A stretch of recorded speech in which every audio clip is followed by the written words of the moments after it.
तो फाइनली जे के चैप्टर 265 के स्पॉयलर्स आ चुके हैं, जिसका सबको इंतजार था कि आखिर यूजी के डोमेन की पावर्स क्या क्या है और उसके डोमेन के अंदर क्या हुआ सुकुना के साथ।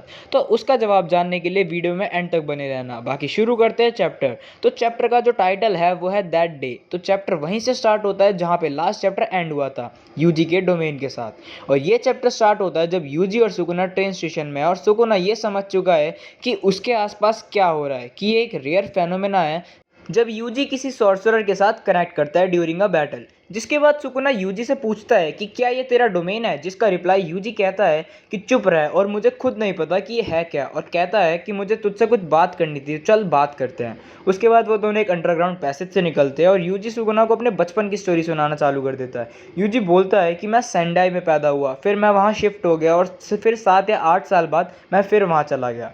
फिर यूजी कहता है कि मैं यहाँ 10 साल बाद आया अपने दादा के फ्रेंड के फ्यूनरल में, और मैंने देखा यहाँ की पॉपुलेशन बहुत डिक्लाइन हो चुकी है। और फिर यूजी ने ये सोचा कि अगर उसके दादा की डेथ हो जाती तो क्या वो बंदा दादा के फ्यूनरल में आता। मतलब देख रहे हो, यूजी इन बातों को बता रहा है, वो भी किंग ऑफ कर्सेस को। और मजे की बात तो ये है कि वो सुन भी रहा है।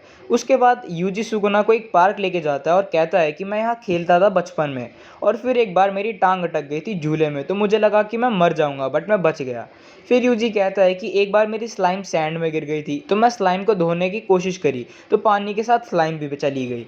आगे यूजी एक फ्लावर नोटिस करता है और उसको गलत प्रोनाउंस करता है, बट सुकुना उसे करेक्ट करता है। और ये सुन के यूजी सुकुना से पूछता है कि तुझे फ्लावर के बारे में कैसे मालूम है। तो सुकुना कहता है कि मैं मेगुमी की मेमोरीज में देखा था। तो यूजी बोलता है कि मेगुमी की बॉडी से पहले तू मेरी बॉडी में था, तो तूने मेरी मेमोरीज में नहीं देखा। तो सुकुना उसका एक डैंक रिप्लाई देता है कि मुझे तेरी जैसी यूजलेस मेमोरी रीड नहीं करनी है। देख रहे हो, मतलब ये बंदा किंग ऑफ कर्सेस है, जो कि यूजी के डोमेन के अंदर होने के बाद भी उसकी बेइज्जती करे जा रहा है।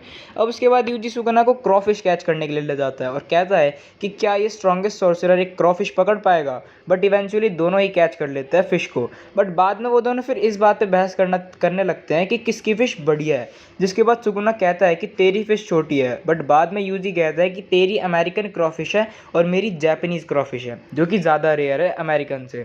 अब फिर से यूजी सुकुना को लेके जाता है और कहता है कि यहाँ एक डिपार्टमेंटल स्टोर खुला है, जिस वजह से इंडिपेंडेंट स्टोर्स बंद हो गए क्योंकि वहाँ कस्टमर्स नहीं आते थे।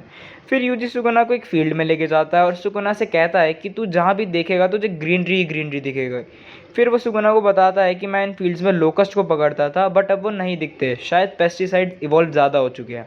उसके बाद यूजी बोलता है कि मेरे दादा मुझे इस फार्म में टाइम टू टाइम लाते थे, और उस टाइम के अकॉर्डिंग मुझे लगता ये था कि मेरे दादा ही मेरे रियल पेरेंट्स हैं। फिर यूजी बोलता है कि यहाँ पर आइसक्रीम भी बहुत ज़्यादा अच्छी मिलती है, इसलिए मैं पैसे इकट्ठे करके उसे खर्च कर देता था आइसक्रीम पर, बट एक दिन मुझसे वो गिर गई। जिसे सुन के सुकुना बोलता है कि मतलब तेरे पास तब से ही दिमाग नहीं है। और फिर सुकुना ने यूजी की बेइज्जती कर दी, वो भी उसी के डोमेन के अंदर।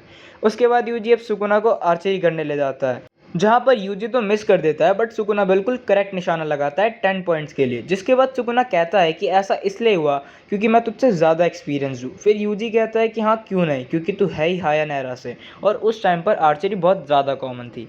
उसके बाद फिर वहाँ पर बर्फ़ गिरना चालू हो जाती है। जिसके बाद यूजी बताता है कि वो स्नो के टाइम पे बचपन में खेलता था और उसके बाद घर में आके हॉट मिल्क पीता था। और यूजी को ये भी लगता था कि क्रिसमस के टाइम पे एक रियल सेंटा होते हैं, क्योंकि उसे क्रिसमस में बेल की आवाज़ आती थी। बट बड़े होने के बाद उसे ये भी पता चला कि वो आवाज़ तो चैन से आती थी, जो कि कार से बंधी होती थी। और अब तुम इन बातों से इरिटेट हो गए होगे कि पहले इसने अपना बचपन बताया, फिर आइसक्रीम बताई, फिर स्नो और हॉट मिल्क, और लास्ट में ये क्रिसमस बताया।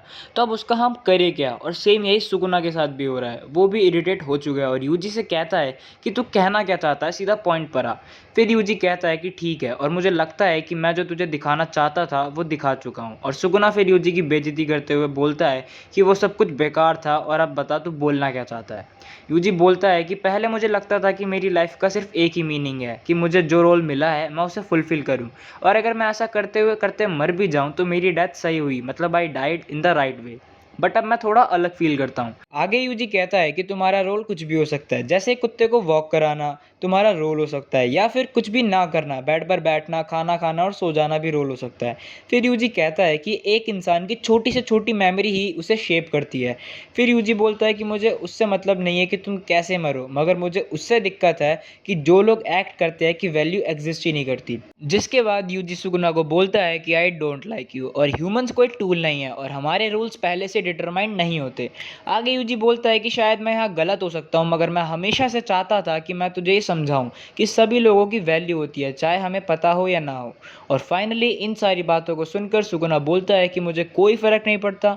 सुगुना आगे ये भी बोलता है कि मैं समझ रहा हूँ कि तू मुझे क्या समझाना चाहता है, but I don't feel anything. Suguna बोलता है कि ये ऐसा है कि मेरे सामने एक सिटी तबाह हो रही है, बट मुझे कोई फ़र्क नहीं पड़ता उस सिटी से। जिसको सुन के यूजी बोलता है कि मुझे लगा ही था, मैं फ़ेल हो गया। फिर सुगुना कहता है कि मुझे लगता है कि तू डरपोक है, और यूजी कहता है क्या इस वजह से मुझे हेट करता है तू। तभी सुगुना कुछ रियलाइज़ करता है और कहता है क्या क्या तू मुझे सिंपैथी दिखा रहा है। और जब सुगुना ये बोलता है यूजी को, तब हमें पीछे से बुड्ढा का स्टैचू दिखाया जाता है चैप्टर में। और उसके बाद अब जो चीज़ रिवील होती है चैप्टर में, उसके बाद तुम्हें पता चल जाएगा कि यूजी इतनी स्टोरी क्यों सुना रहा था सुगुना को। जैसे कि सबको पता ही है कि Suguna does not understand love, और इसीलिए यूजी उसे हर एक छोटी सी छोटी चीज़ की वैल्यू समझा रहा है। और अपने बचपन के मोमेंट्स दिखाने के बाद वो यही दिखाना चाहता है कि ये छोटे छोटे मोमेंट्स भी कितनी वैल्यू रखते हैं उसकी लाइफ में। यही है वो स्मॉल मेमोरी फ्रेगमेंट जो कि लाइफ को शेप देते हैं। और जिसका रिप्लाई सुगुना क्या देता है कि I understand but I don't feel anything. और अभी तक यूजी सुगुना को प्यार से समझा रहा था, और अब वो उसे दूसरे तरीके से समझाएगा। आगे यूजी कहता है कि सुगुना, मैं चाहूँ तो तुझे अभी मार सकता हूँ, और अगर तू चाहता है तो मैं तुझे छोड़ दूंगा, अगर तू मेगुमी को रिलीज़ कर दे और मेरे पास आ जाए। और तुम्हें क्या लगता है सुगुना इसे सुनने के बाद क्या ही रिएक्ट करेगा? ऑब्वियसली सुगुना यूजी की इस धमकी को सुन के गुस्सा हो जाता है और कहता है कि मैं तुझे नहीं मारूंगा, बट मैं तेरी आंखों के सामने उस हर एक इंसान को मारूंगा जो तुझे प्यारा है। और इसी के साथ चैप्टर 265 यही एंड हो जाता है। और हाँ, नेक्स्ट वीक ब्रेक है, मतलब जो नेक्स्ट चैप्टर आएगा वो 15 अगस्त के आसपास आएगा। बाकी मैं मिलता हूँ ऐसी और वीडियोस के साथ, तब तक के लिए सायोनारा।